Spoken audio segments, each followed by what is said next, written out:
नमस्कार दोस्तों, जयंतनी की मैथमेटिक्स में आप सभी का स्वागत है। दोस्तों लास्ट वीडियो में हमने वेक्टर्स के बारे में पढ़ा था। इंट्रोडक्टरी वीडियो थी। हमने आपको बताया था कि वेक्टर्स क्या होते हैं, इनको कैसे रिप्रेजेंट किया जाता है, कितने टाइप्स ऑफ वेक्टर होते हैं। इसके अलावा हमने आपको फ्री वेक्टर्स के बारे में बताया था और हमने आपको बताया था कि जितने भी वेक्टर्स हम यहाँ पर पढ़ेंगे तो वो सारे के सारे फ्री वेक्टर्स ही होंगे। आज की वीडियो में दोस्तों हम अलजेब्रा ऑफ वेक्टर्स के बारे में पढ़ेंगे। तो चलिए आज की वीडियो को शुरू करते हैं। आगे बढ़ने से पहले दोस्तों हमारे द्वारा एलटी मैथ्स और एएसओ का बैच शुरू किया गया है ऑनलाइन, और ये बैच दोस्तों 15 अप्रैल 2022 से स्टार्ट हो चुका है। तो अगर आप भी इंटरेस्टेड है तो आप एनरोल कर सकते हैं। दोस्तों एक 800 रुपये पर मंथ की मिनिमल फीस हम दोस्तों आपसे ले रहे हैं, और ये हमारे दोस्तों कॉन्टैक्ट नंबर है। यहाँ पर दोस्तों आप कॉन्टैक्ट करके पूरी जानकारी ले सकते हैं। दोस्तों अगर ये क्लासेस हैं लाइव 7 से 8 बजे शाम को दोस्तों, ये रोज लाइव क्लासेस चलती हैं। अगर आप मिस भी कर जाते हैं तो भी दोस्तों आपको यहाँ पर रिकॉर्डेड क्लासेस मिल जाएगी। जितनी भी हमारी लाइव क्लासेस हैं दोस्तों वो रिकॉर्ड होती है। तो अगर आप इंटरेस्टेड हैं तो आप हमें कांटेक्ट कर सकते हैं नीचे दिए गए नंबर पर। तो दोस्तों आज हम पढ़ेंगे अलजेब्रा ऑफ वेक्टर्स के बारे में। लास्ट वीडियो में दोस्तों मैंने आपको बताया था कि vectors are those quantities which have magnitude as well as direction. जिसके पास मैग्नीट्यूड भी होता है, डायरेक्शन भी होता है, ठीक है। तो जब हम बात करेंगे दोस्तों इसके एडिशन की, सब्ट्रैक्शन की, तो ये अलजेब्रिक क्वांटिटीज जैसे होती हैं या फिर स्केलर होती हैं, उनकी तरह साधारणतः इनका ना एडिशन होता है ना सब्ट्रैक्शन होता है। जैसे कि स्केलर की हम बात करें 2 + 3 है तो बराबर 5 हो जाता है। लेकिन दोस्तों जो वेक्टर एडिशन होता है वहां पर हमें ना सिर्फ मैग्नीट्यूड को कंसिडर करना होता है, इसके अलावा डायरेक्शन को भी कंसिडर करना होता है। तो आज हम दोस्तों इसके एडिशन के बारे में जानेंगे, और सेक्शन फॉर्मूला है, इसके अलावा सब्ट्रैक्शन है, इसके बारे में जानेंगे। काफी कुछ दोस्तों आज आपको जानने को मिलेगा। तो चलिए शुरू कर देते हैं वीडियो को। सबसे पहले दोस्तों हम जानेंगे एडिशन के बारे में, ठीक है। एडिशन के बारे में, वेक्टर एडिशन। देखिए वेक्टर एडिशन को दोस्तों करने के दो तरीके होते हैं। एक होता है ट्रायंगुलर, ठीक है, ट्रायंगुलर, और एक होता है दोस्तों पैरेललोग्राम लॉ, ठीक है। हालांकि दोस्तों ये दोनों लॉ आपस में इंटर रिलेटेड है, ठीक है, एक दूसरे से जुड़े हुए हैं, कोई ज्यादा इसमें डिफरेंस नहीं है, ठीक है। पैरेललोग्राम लॉ, तो इसको हम बोलते हैं parallelogram law of addition of vector या फिर triangular law of addition of vector. तो मैं आपको सिंपली दिखाता हूं। मान लेते हैं हमारे पास दो वेक्टर है, मान लेते हैं एक वेक्टर ये है, एक वेक्टर ये है, ठीक है। अब दोस्तों क्योंकि हम बात कर रहे हैं फ्री वेक्टर की, तो फ्री वेक्टर क्या होते हैं, जो अपनी स्पेस में पोजीशन पर डिपेंड नहीं करते। हम उनकी स्पेस में क्या पोजीशन है उससे रिलेटेड नहीं होते, हमें उस पर कोई फैक्ट नहीं पड़ता। तो हम इस वेक्टर के रिस्पेक्ट में मान लेते हैं अगर ये ए वेक्टर है, एक ये बी वेक्टर है, तो मैं क्या कर सकता हूं, इसके बिल्कुल पैरेलल वेक्टर यहां पर खींच सकता हूं, ठीक है। तो मैं क्या करूंगा दोस्तों, यहां पर एक वेक्टर है ए, और बिल्कुल इसके पैरेलल वेक्टर मैंने इससे क्या कर दिया, इस तरह से कनेक्ट कर दिया, ठीक है। समझो इस कॉन्सेप्ट को। ये ए वेक्टर है दोस्तों, ये बी वेक्टर है। तो एक्चुअली क्या है, अगर मैं इसको ए मान लूं, इसको बी मान लूं, इसको सी मान लूं, तो एक व्यक्ति है मान लेते हैं वो ए से बी गया, बी से सी गया, तो एक्चुअली दोस्तों वो कहां से कहां गया, ए से सी की ओर गया। इसी को ही दोस्तों आप रिप्रेजेंट करते हैं ए प्लस बी से, यानी कि ए वेक्टर प्लस बी वेक्टर से रिप्रेजेंट करते हैं। तो बहुत सिंपल सा लॉ है, ए से बी, बी से सी, तो एक्चुअली वो क्या है, ए सी के बराबर है, ठीक है। तो सिंपली दोस्तों ये आपका क्या होता है, एक triangular law of vector addition दोस्तों ये कहलाता है। यहां पर तक आपको कोई भी डाउट नहीं होना चाहिए, ठीक है। सिमिलरली हम दोस्तों क्या कर सकते हैं, और वेक्टर को भी ऐड कर सकते हैं। मान लेते हैं ये वेक्टर है ए, और इस तरह से डायरेक्शन है बी की, तो यहां पर आपका दोस्तों जो ये मान लेते हैं ए वेक्टर है दोस्तों, ये आपका बी वेक्टर है। तो जब इसको ऐड करेंगे दोस्तों, तो आप किस तरह से ऐड करेंगे, आप देख सकते हैं ये अगर ए से बी गया एंड देन बी से सी गया, तो एक्चुअली क्या होगा, ये ए सी जो होगा दोस्तों, ये इस डायरेक्शन में ये रिप्रेजेंट करेगा vector A plus vector B. तो this is known as a triangular law of addition of vectors, ठीक है। इस तरह से दोस्तों हम इसको रिप्रेजेंट करते हैं। अब दोस्तों बात करते हैं दूसरे लॉ, जो कि होता है पैरेललोग्राम लॉ ऑफ एडिशन, ठीक है। तो पैरेललोग्राम लॉ ऑफ एडिशन क्या होता है, सेकंड जो लॉ है दोस्तों वो है पैरेललोग्राम लॉ, ठीक है। तो पैरेललोग्राम लॉ दोस्तों सिंपल है कि अगर मान लेते हैं एक वेक्टर है ए वेक्टर और एक वेक्टर है बी वेक्टर, ठीक है, मान लेते हैं दो वेक्टर हैं, ठीक है। तो हम दोस्तों इनको क्या कर सकते हैं, चलो मैं एक काम करता हूं, इसको थोड़ा सा मिटाता हूं। एक वेक्टर है बी वेक्टर, सॉरी ये वेक्टर है बी वेक्टर, ठीक है। तो हम दोस्तों हम क्या कर सकते हैं, इनको पैरेललोग्राम की साइड से रिप्रेजेंट कर सकते हैं। तो अगेन ये फ्री वेक्टर है, तो मैं इसको ऐसे लिख सकता हूं, बिल्कुल इसके एक पैरेलल वेक्टर बनाऊंगा और इस वेक्टर को थोड़ा सा इधर ले आऊंगा, ठीक है, ये ठीक, थोड़ा सा इसको मिला लेते हैं, ठीक है, ये ठीक, तो मान लेते हैं ये है ए वेक्टर, ये है दोस्तों बी वेक्टर। ठीक है, तो एक्चुअली मैंने क्या किया, इनको माना कि ये एक साइड को रिप्रेजेंट करते हैं पैरेललोग्राम की। तो मैं क्या करूंगा दोस्तों, यहां पर से पैरेललोग्राम को कंप्लीट करूंगा। ठीक है, पैरेललोग्राम समझते हैं ना, ये इस तरह से दोस्तों मैं एक पैरेललोग्राम को कंप्लीट कर लूंगा। ठीक है, तो एक्चुअली जो पैरेललोग्राम लॉ दोस्तों ये कहता है कि इस पैरेललोग्राम का जो डायगोनल होगा दोस्तों, ये जो डायगोनल है ये रिप्रेजेंट करेगा a प्लस बी को, ये a प्लस बी वैक्टर को रिप्रेजेंट करेगा। ठीक है, और क्योंकि दोस्तों ये पैरेललोग्राम है तो ये वेक्टर b है, तो ये भी दोस्तों क्या होगा, b वेक्टर होगा। ठीक है, तो आप यहां पर से देख सकते हैं कि ये a b c d, तो एक्चुअली क्या हुआ, a से लेकर b गया, b से लेकर c गया, तो एक्चुअली ये क्या है, a से लेकर c की ओर को चला गया। ठीक हो गया, तो यहां पर से क्लियरली है कि दोस्तों ये कहीं ना कहीं ट्रायंगुलर लॉ को ही फॉलो करता है। तो ट्रायंगुलर लॉ क्या है दोस्तों, ये आप देख सकते हैं A B plus B C, तो आप इसको ऐसे भी कह सकते हैं A B plus B C बराबर क्या आ जाता है, ए सी आ जाता है। यही दोस्तों आपका ट्रायंगुलर लॉ है। यहाँ पर एक चीज भी ध्यान रखनी है, इसको आप देखेंगे तो ये है आपका टेल, ये है हेड। ठीक है, ये आप इसको एरो भी कह सकते हैं। तो एक वेक्टर के टेल से, एक वेक्टर के हेड से दूसरे वेक्टर के टेल को अगर आप ऐड करेंगे तो एक वेक्टर के टेल से दूसरे वेक्टर के हेड तक उनके परिणामी को या रिजल्टेंट को वो रिप्रेजेंट करेगा, या a प्लस बी को वो रिप्रेजेंट करेगा। ठीक है, अब यहाँ से आप दोस्तों एक चीज, मैं आपको कई चीजें हैं जो बताने के लिए मैं यहीं पर ही आपको बता देता हूँ। देखिए, अगर आप यहाँ पर देखें कि ये b है तो दोस्तों ये आपका a वेक्टर होगा, क्योंकि दोस्तों ये पैरेललोग्राम है तो ये भी a वेक्टर है। ठीक है, तो सिमिलरली आप इसको ऐसे भी दिखा सकते हैं, a से लेकर d एंड d से लेकर c।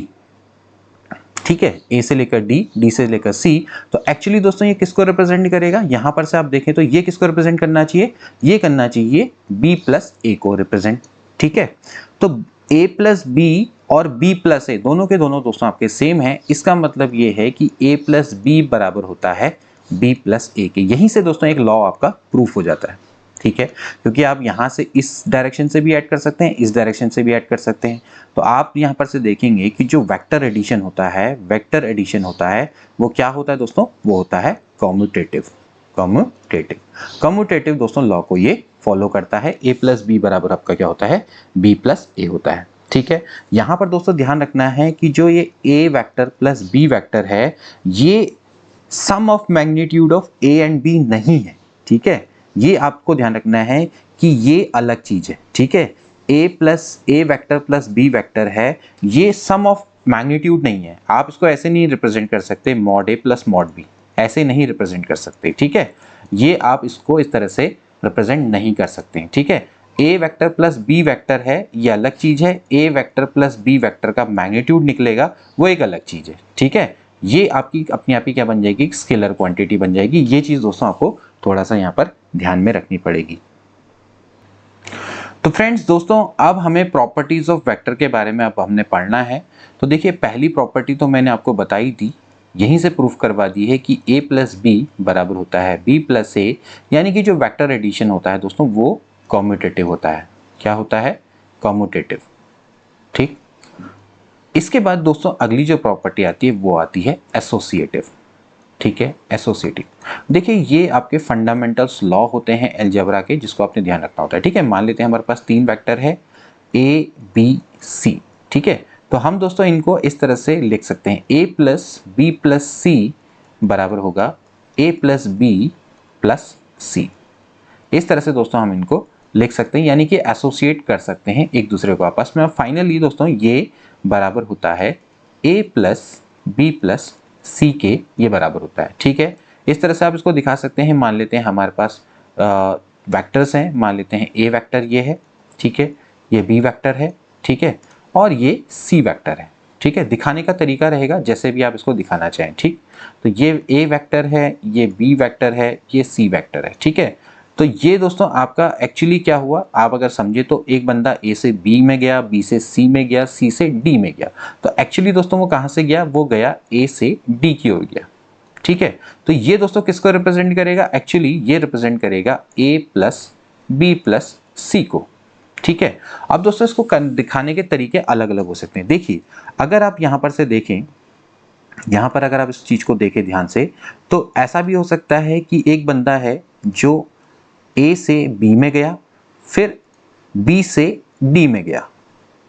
एक्चुअली आप इसको ऐसे भी दिखा सकते हैं, ठीक है। अगर आप इसको ऐसे दिखाएंगे तो ये दोस्तों यहाँ पर ट्रायंगुलर लॉ को आप दिखा सकते हैं। देखिए कैसे, आपको पता है ये है बी से और ये बी से सी, सी से डी, तो एक्चुअली ये किसको रिप्रेजेंट करेगा दोस्तों, ये रिप्रेजेंट करेगा बी प्लस सी को, ठीक है।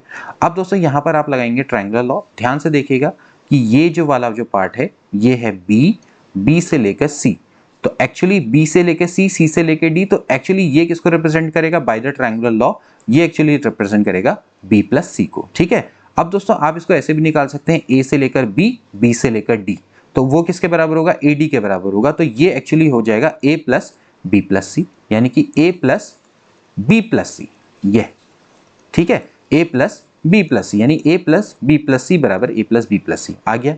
सिमिलरली दोस्तों हम ऐसा भी कर सकते हैं कि यहां से ए से लेकर क्या कहां को जाएं, सी की ओर को जाएं, ठीक है, और सी से लेकर फिर कहां की ओर को जाएं, डी की ओर को जाएं।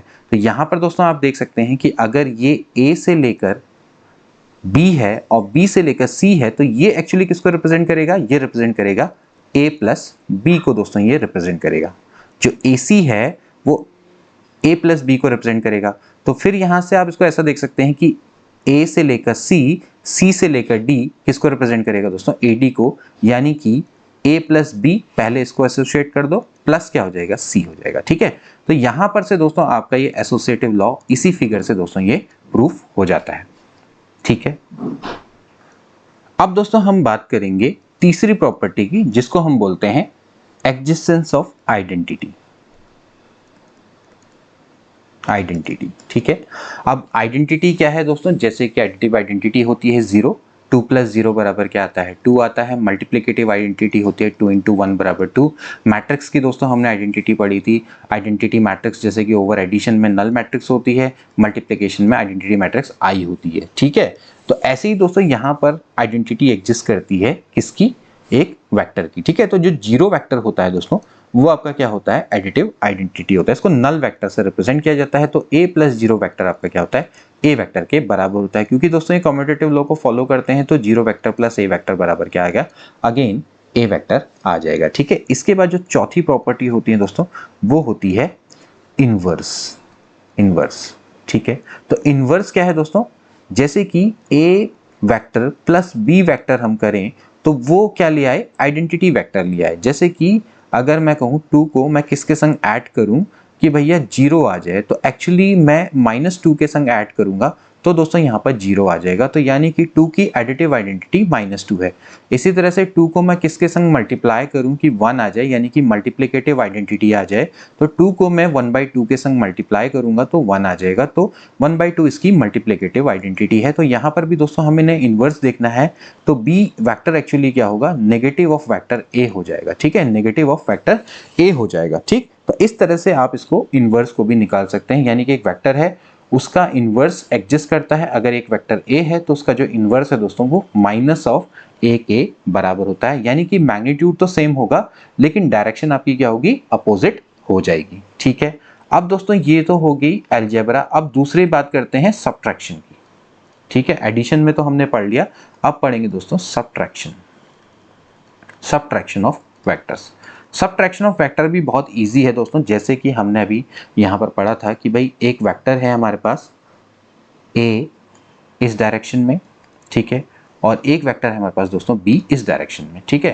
तो ये जा रहा है a से लेकर b और b से लेकर c की ओर को जा रहा है, ठीक है। तो यहाँ पर आपको पता है कि अगर ये a वेक्टर है दोस्तों और ये अगर b वेक्टर है, तो ये एक्चुअली दोस्तों रिप्रेजेंट करेगा AC, क्योंकि हम लास्ट में गए ए सी की ओर गए, ए से बी की ओर गए, फिर बी से सी की ओर गए, तो फाइनली हम ए से सी की ओर को गए। तो ये दोस्तों रिप्रेजेंट करेगा A vector plus B vector को रिप्रेजेंट करेगा। ये तो दोस्तों है एडिशन। अब हमें क्या करना है, सब्ट्रैक्शन करना है। तो हमें पता है कि अगर ये बी वेक्टर है इस डायरेक्शन में, तो नीचे की जो दोस्तों डायरेक्शन होती है, ये हमने पहले वीडियो में पढ़ा था, ये एक्चुअली किसको रिप्रेजेंट करता है, -b को, ठीक है। अगर ए वेक्टर इस डायरेक्शन में है, ठीक है, तो -a वेक्टर किस डायरेक्शन में होगा, इस डायरेक्शन में होगा, है ना। ये वेक्टर है तो ये आपका क्या होगा, -a वेक्टर होगा, ठीक है। तो अब हम दोस्तों क्या कर सकते हैं, हम इसको इसी तरह से कर सकते हैं कि एक बंदा है a से b में गया, b से डी में पहुंच गया, ठीक। तो एक्चुअली वो यहाँ से ए से बी, बी से डी, तो एक्चुअली वो दोस्तों कहाँ से कहाँ पहुंचा, वो ए से लेकर डी की ओर को पहुंच गया, ठीक है। तो यानी कि दोस्तों ये जो ए डी है ये किसको रिप्रेजेंट करेगा, ये रिप्रेजेंट करेगा A vector plus minus of B vector, that is nothing but A minus B vector. तो इस तरह से दोस्तों हम सब्ट्रैक्शन को रिप्रेजेंट कर सकते हैं in the form of vector, ठीक है। नेक्स्ट दोस्तों अब हम बात करेंगे multiplication of vector by scalar, ठीक है।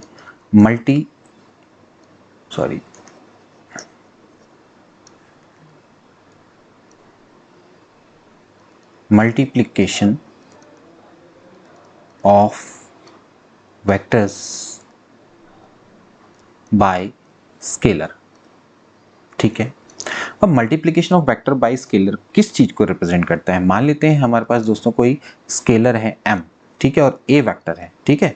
तो अगर मैं दोस्तों इसको किसी स्केलर से मल्टीप्लाई कर देता हूं तो क्या होता है, देखिए अगर मैं स्केलर को मल्टीप्लाई करता हूं तो मेरे पास दोस्तों अगेन एक नया वेक्टर आता है, ठीक है, जिसका मैग्नीट्यूड मॉड m टाइम्स होता है पुराने वेक्टर के। अगर मैं इसके मैग्नीट्यूड की बात करूंगा तो दोस्तों इसका मैग्नीट्यूड क्या होगा, मॉड a होगा, ठीक है। This is the magnitude of first vector, ठीक है। लेकिन जो दूसरा वेक्टर है उसका मैग्नीट्यूड क्या होगा दोस्तों, ये हो जाएगा मॉड ma, ठीक है।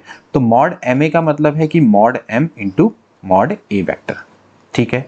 तो एक्चुअली दोस्तों ये आपका क्या है, एक ऐसा वेक्टर है जो कि मॉड m टाइम्स ऑफ पुराने वाले वेक्टर के होगा, लेकिन दोस्तों ये आपका क्या होगा, इसके पैरेलल वेक्टर होगा, ठीक है। या फिर हम कह सकते हैं एक ऐसा वेक्टर होगा जिनका सेम सपोर्ट होगा। मैंने आपको बताया था ना कि एक वेक्टर है जो इसकी एक भी कोई भी आपका एक वेक्टर है, तो जिस लाइन का ये सेगमेंट होता है उसको उसका सपोर्ट बोला जाता है। तो ए वेक्टर का सपोर्ट क्या है, ये लाइन है, जो ये जो इनफाइनाइटली लेंथ की जो लाइन है ये इसका सपोर्ट है। तो होता क्या है कि अगर मान लेते हैं हमारे पास कोई भी दो वेक्टर है, मान लेते हैं मेरे पास एक 3 वेक्टर है, ठीक है, या फिर मैं काम करता हूं मेरे पास एक ए वेक्टर है और 3a वेक्टर है, तो एक्चुअली क्या होगा दोस्तों, ये जो दोनों वेक्टर्स हैं ये दोनों आपस में पैरेलल होंगे या फिर इनका सेम सपोर्ट होगा, ठीक है। और डायरेक्शन दोस्तों दोनों की सेम और होगी और इसका जो मैग्नीट्यूड है इसके 3 टाइम होगा, ठीक है। ये चीजें यहां से पता लगती है। इसी तरह से अगर मैं a वेक्टर लेता हूं और एक -3a वेक्टर लेता हूं तो सिंपली ये कहेगा कि एक वेक्टर है a, ठीक है, ये वेक्टर है -3a। इस वेक्टर में क्योंकि यहाँ पर नेगेटिव है तो इसकी जो डायरेक्शन है वो इसके अगेंस्ट में होगी, मतलब कि इसकी जस्ट अपोजिट होगी। दोनों के दोनों पैरेलल होंगे, सेम सपोर्ट होगा, लेकिन जो इसका मैग्नीट्यूड है अगेन क्या होगा, 3 टाइम्स होगा। -3 टाइम्स कभी मैग्नीट्यूड नहीं हो सकता। जब हम इसका मैग्नीट्यूड निकालने बैठेंगे तो वो भी मॉड में आएगा, तो मॉड ऑफ -3 क्या हो जाएगा, 3 हो जाएगा। यानी कि इसका जो मैग्नीट्यूड है वो इसके 3 टाइम्स होगा, लेकिन क्योंकि यहाँ पर आगे माइनस है तो इसकी जो डायरेक्शन है वो ए के अपोजिट होगी। लेकिन जो दोनों वेक्टर्स हैं दोस्तों ये पैरेलल होंगे और या फिर इनका सेम सपोर्ट होगा। आप इसको इस तरह से समझ सकते हैं। सिंपली आप इसको बोलेंगे कि इनका क्या होगा, सेम सपोर्ट होगा, ठीक हो गया। तो आप इस तरह से इसको डिफाइन कर सकते हैं, ठीक है। अब इसके अलावा देखिए कुछ और भी चीजें हैं, जैसे कि एक वेक्टर है ए वेक्टर, इसको दोस्तों हम 1 इंटू ए वेक्टर भी लिख सकते हैं, ठीक है। सिमिलरली अगर मैं -1 इंटू ए वेक्टर लिखता हूं तो दोस्तों ये क्या होगा, माइनस ऑफ ए वेक्टर भी इसको लिखा जा सकता है। 0 इंटू ए वेक्टर दोस्तों क्या होता है, 0 के वेक्टर के बराबर होता है, ठीक है। अब दोस्तों यहाँ पर कुछ और चीजें हैं, कुछ और प्रॉपर्टीज हैं multiplication of vector by scalar की, जिसको आपने थोड़ा सा ध्यान में रखना होगा। जैसे कि पहले अगर कोई स्केलर है, अगर हम उसको किसी वेक्टर के नेगेटिव से मल्टीप्लाई करते हैं तो हम इसको इस तरह से लिख सकते हैं -m इंटू ए वेक्टर, या फिर हम इसको दोस्तों -ma वेक्टर भी लिख सकते हैं, ठीक है। सिमिलरली अगर आप दोस्तों एक -m इंटू -a करेंगे तो ये क्या होता है दोस्तों, ma वेक्टर के बराबर होता है। ध्यान रखना है कि दोस्तों यहाँ पर m आपका क्या है, स्केलर है। तीसरी प्रॉपर्टी मान लेते हैं m और n दो स्केलर हैं, तो आप दोस्तों इसको इस तरह से एसोसिएट कर सकते हैं, ठीक है। mn इंटू ए वेक्टर बराबर क्या हो जाएगा, nm a वेक्टर। दोस्तों इस तरह से आप इसको एसोसिएट कर सकते हैं, ठीक है। इसके अलावा दोस्तों यहाँ पर एक होता है डिस्ट्रीब्यूटिव लॉ, ठीक है। डिस्ट्रीब्यूटिव लॉ क्या कहता है कि आप इसको डिस्ट्रीब्यूट करेंगे ओवर स्केलर, ठीक है। यहाँ पर m और n दोनों के दोनों के हैं, स्केलर हैं, तो ये हो जाएगा ma vector plus na vector. इस तरह से दोस्तों आप इसको लिख सकते हैं, ठीक है। सिमिलरली यहाँ पर है scalar, is distributed over addition of two vector. यहाँ पर क्या था कि vector is distributed over addition of scalar, ठीक है। अब यहाँ पर ये m वेक्टर, m स्केलर है और a और b दोनों के दोनों वेक्टर हैं, तो ये दोस्तों इसके ऊपर इस तरह से डिस्ट्रीब्यूट हो जाएगा, ठीक है। अब नेक्स्ट दोस्तों हम बात करेंगे पोजीशन वेक्टर की। पोजीशन वेक्टर ये भी काफ़ी चीज़ है जो कि पूछी जाती है। पोजीशन वेक्टर दोस्तों क्या होता है? Position vector simply means that कि आपके पास एक वेक्टर है, ठीक है। तो अगर मैं एक कोऑर्डिनेट एक्सिस लूँ, एक वर्चुअल कोऑर्डिनेट एक्सिस लूँ, ठीक, मान लेते हैं मैं एक एक्स एक्सिस और वाई एक्सिस दोस्तों मैं ले लेता हूँ, और मान लेते हैं ये हमारे पास एक वेक्टर है, ठीक है। तो मैं क्या करूंगा दोस्तों, क्योंकि मैंने आपको बताया कि ये फ्री वेक्टर है, तो इसके जस्ट एक पैरेलल वेक्टर दोस्तों मैं लूंगा ओरिजिन से, ठीक है, बिल्कुल इसके पैरेलल। समझ रहे हैं ना कॉन्सेप्ट? देखिए मैं बार बार इस चीज को समझा रहा हूँ, आप मैं डायरेक्टली ओरिजिन से भी लेके दिखा सकता था, लेकिन हम आगे जाके इस तरह से वेक्टर में करेंगे जब क्वेश्चंस को सॉल्व करेंगे। तो यहाँ पर दोस्तों ये ओरिजिन है, ये ए वेक्टर है, ठीक है। तो यही दोस्तों इसका क्या होता है, पोजीशन वेक्टर कहलाता है, ठीक है। इसको ही हम क्या बोलते हैं, पोजीशन वेक्टर दोस्तों इसको बोलते हैं कि इसकी ओरिजिन के रिस्पेक्ट में क्या पोजीशन है, ठीक है। तो कोई भी वेक्टर हो सकता है। तो जैसे मान लेते हैं कि इसको मैं ए मान लूं, तो ओ ए वेक्टर किसको रिप्रेजेंट करेगा, ए वेक्टर के पोजीशन वेक्टर को रिप्रेजेंट करेगा, ठीक है। यानी कि फ्रॉम ओरिजिन आपकी क्या पोजीशन है। सिमिलरली अगर आप ये एक और वेक्टर है, ये भी ओरिजिन से पास हो रहा है, ये बी वेक्टर है, तो ओ बी वेक्टर ये किसको रिप्रेजेंट करेगा, पोजीशन वेक्टर ऑफ बी, ठीक है। इसी तरह से आप ऐसे भी एक और वेक्टर भी देख सकते हैं, सॉरी ये हो गया। इस तरह से आप एक और वेक्टर भी ले सकते हैं, मान लेते हैं ये सी वेक्टर है, ठीक है। तो ओ सी वेक्टर किसको रिप्रेजेंट करेगा, पोजीशन ऑफ सी को रिप्रेजेंट करेगा। अब दोस्तों हम पोजीशन वेक्टर को जान चुके हैं, तो अब दोस्तों हम एक काम करेंगे, क्योंकि जैसे हमने ओरिजिन के रिस्पेक्ट में तो दोस्तों हमने निकाल दी, अगर हमें ए बी पोजीशन वेक्टर निकालने हैं तो उसको दोस्तों हम कैसे निकालेंगे, क्योंकि अभी तो हमने with respect to the origin निकाला था। अब जैसे अगर हमें ए बी पोजीशन वेक्टर है तो वो हम उसको कैसे निकालेंगे। अब हम विथ रिस्पेक्ट टू ओरिजिन ना निकाल के किसी दोनों वेक्टर के रिस्पेक्ट में किस तरह से इसको निकालेंगे, एक बार इसको भी देख लेते हैं। जैसे मान लेते हैं हमारे पास एक वेक्टर है, ठीक है, और ये दोस्तों ए वेक्टर है, ठीक है, ये बी वेक्टर है, ठीक है। ये ए वेक्टर है, इसकी ये ओ ए हो गया, ये इसका पोजीशन वेक्टर हो गया, और ये हो गया बी वेक्टर, ठीक है। ये ए वेक्टर है दोस्तों और ये बी वेक्टर है, ठीक है। अब दोस्तों हम ए बी वेक्टर निकालना चाहते हैं, तो ए बी वेक्टर का मतलब है कि ए से बी की ओर को, ठीक है। तो आप यहाँ पर देख सकते हैं कि ये क्या होगा, ए से बी की ओर को, ठीक। तो आप इसको दोस्तों किस तरह से समझेंगे, ओ से लेकर ए से लेकर बी, ठीक है।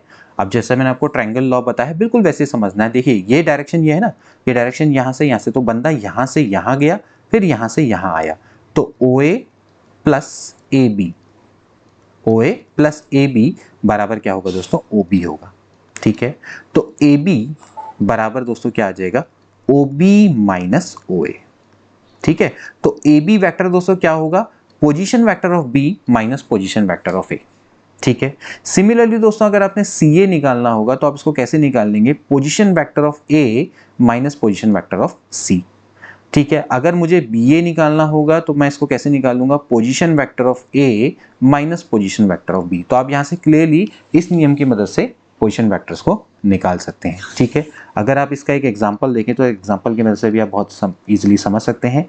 जैसे कि मान लेते हैं हमारे पास वेक्टर्स हैं ए बी सी डी, चार हमारे पास पॉइंट्स हैं, ठीक है। और ये है ए वेक्टर दोस्तों, ये है आपका बी वेक्टर, ठीक है।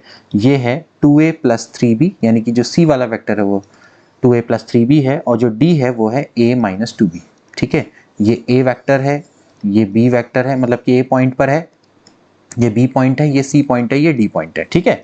अब आपको दोस्तों यहाँ पर से निकालना है कि db की वैल्यू क्या होगी, db की वैल्यू। तो db की वैल्यू का मतलब है कि position vector of b minus position vector of d, ठीक है। तो position vector of b actually क्या है दोस्तों, ये b वेक्टर है, minus position vector of d क्या है, a माइनस 2b है, ठीक है। तो यहाँ से b minus a minus minus का हो जाएगा प्लस, तो यहाँ पर से दोस्तों ये निकल कर आ जाएगा 3b माइनस a। तो ऐसे करके दोस्तों आप इसको निकाल सकते हैं, ठीक है। इसी तरह से आप AC भी निकाल सकते हैं और आप AD भी निकाल सकते हैं, या आप स्वयं निकालेंगे। अब दोस्तों हम पढ़ेंगे सेक्शन फॉर्मूला फॉर वेक्टर्स। ठीक है, सेक्शन फॉर्मूला जैसे कि आपने लाइन में भी पढ़ा होगा, अगर आपने 10th में मैथ्स पढ़ी होगी अच्छे से तो आपने वहां पर सेक्शन फॉर्मूला आता है। ठीक है, तो यहाँ पर भी दोस्तों हम सेक्शन फॉर्मूला पढ़ेंगे। यहाँ पर हम दोस्तों दो तरह के सेक्शन पढ़ेंगे, एक होता है इंटरनल, ठीक है, और एक होता है एक्सटर्नल। ठीक है, यानी कि जब आप इंटरनली डिवाइड करते हैं और एक्सटर्नली डिवाइड करते हैं, मान लेते हैं दोस्तों अगेन हमारे पास दो वेक्टर हैं, एक वेक्टर है ए, एक वेक्टर है बी। ठीक है, और ये आपके इनके पोजीशन वेक्टर हैं, मान लेते हैं ओरिजिन है तो ओ ए और ओ बी। ठीक है, अब दोस्तों यहाँ पर है कि इन दोनों को मिलाने वाली जो लाइन है, मान लेते हैं ये इन दोनों को मिलाने वाली लाइन है और इन दोनों को मिलाने वाली ये लाइन है। ठीक, ये इसको दोस्तों क्या करता है, एक अनदर वेक्टर डिवाइड करता है। ठीक है, इसको डिवाइड करता है m/n में। ठीक है, जिसका पोजीशन वेक्टर क्या है, c है। ये इसको मान लेते हैं c। ठीक है, इसका पोजीशन वेक्टर a है, इसका पोजीशन वेक्टर b है, इसका पोजीशन वेक्टर c है। तो एक्चुअली जो OC है उसकी वैल्यू क्या होगी ये दोस्तों आपको निकालना है। ठीक है, और ये दोस्तों इसको क्या कर रहा है, m/n में इंटरनली डिवाइड कर रहा है, दैट्स वाई इंटरनल डिवीजन की बात हो रही है। ठीक है, सेक्शन फॉर्मूला। ठीक है, तो यहाँ पर दोस्तों ये क्या है, आपको समझ में आ गया होगा कि हमारे पास दो वेक्टर हैं ओ ए और ओ बी, और इनको मिलाने वाला जो वेक्टर है वो है ए बी। तो ए बी को एक वेक्टर है ओ सी जो कि m/n में डिवाइड कर रहा है, तो हमें ओ सी की वैल्यू दोस्तों निकालनी है। अब क्लियरली आप दोस्तों यहाँ पर से देख सकते हैं कि ए सी अपॉन बी सी बराबर है m/n।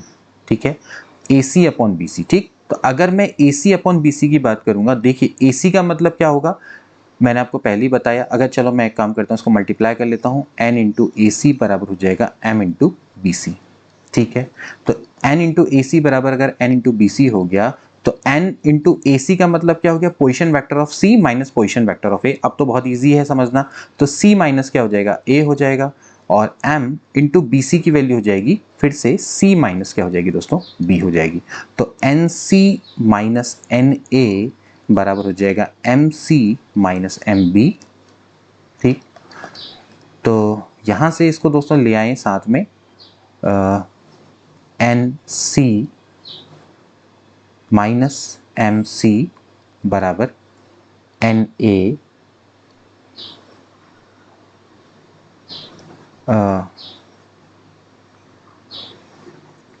एक सेकेंड दोस्तों, यहाँ पर मैंने थोड़ा सा गलती कर दी है, यहाँ पर थोड़ा सा इसको करेक्ट कर लेना।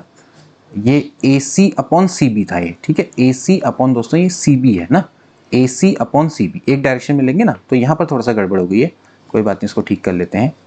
ए सी, चलो मैं एक काम करता हूँ, इस पूरे को मिटा देता हूँ, पूरे फॉर्मूला ए सी अपॉन दोस्तों क्या लेंगे, सी बी लेंगे। ठीक है, चलिए इसको ठीक कर लेंगे, ए सी इंटू एन बराबर सी बी इंटू एम, ये रहेगा दोस्तों। ठीक है, तो ये हो जाएगा भाई c minus A vector into N बराबर हो जाएगा b minus C vector into M. तो C N minus A vector N बराबर b vector m into C vector m। ठीक है, अब c को साथ ले आओ तो यहाँ पर अंदर बच जाएगा m प्लस एन बराबर, अगर आप इस वाले पार्ट को इधर ले आएंगे तो ये आपका हो जाएगा a vector n plus b vector m। ठीक है, तो c वैक्टर दोस्तों क्या आ गया आपका, इस तरह से दोस्तों आ जाएगा M B vector plus N A upon M plus N. ठीक हो गया, तो ये दोस्तों आपका पोजीशन वेक्टर ऑफ सी, यानी कि आप ओ सी को इस तरह से रिप्रेजेंट कर सकते हैं M B plus N A upon M plus N. ठीक है, यानी कि दो वेक्टर हैं ए और बी, उनको कोई तीसरा वेक्टर m रेशियो n में अगर इंटरनली डिवाइड करता है तो आप उसी के पोजीशन वेक्टर को इस तरह से निकाल सकते हैं M B plus N A upon M plus N. ठीक है, अब दोस्तों देख लेते हैं एक्सटर्नल डिवीजन को। अब दोस्तों यहाँ पर हमें देखना है एक्सटर्नल डिवीजन। एक्सटर्नल डिवीजन भी दोस्तों इसी तरह से है, मान लेते हैं हमारे पास दो वेक्टर हैं, एक वेक्टर है बी, एक वेक्टर है ए। ठीक, ये ए वेक्टर है, ये बी वेक्टर है, ये ओरिजिन है। ठीक है, और मान लेते हैं कि इन दोनों को मिलाने वाली जो लाइन है दोस्तों वो ये है।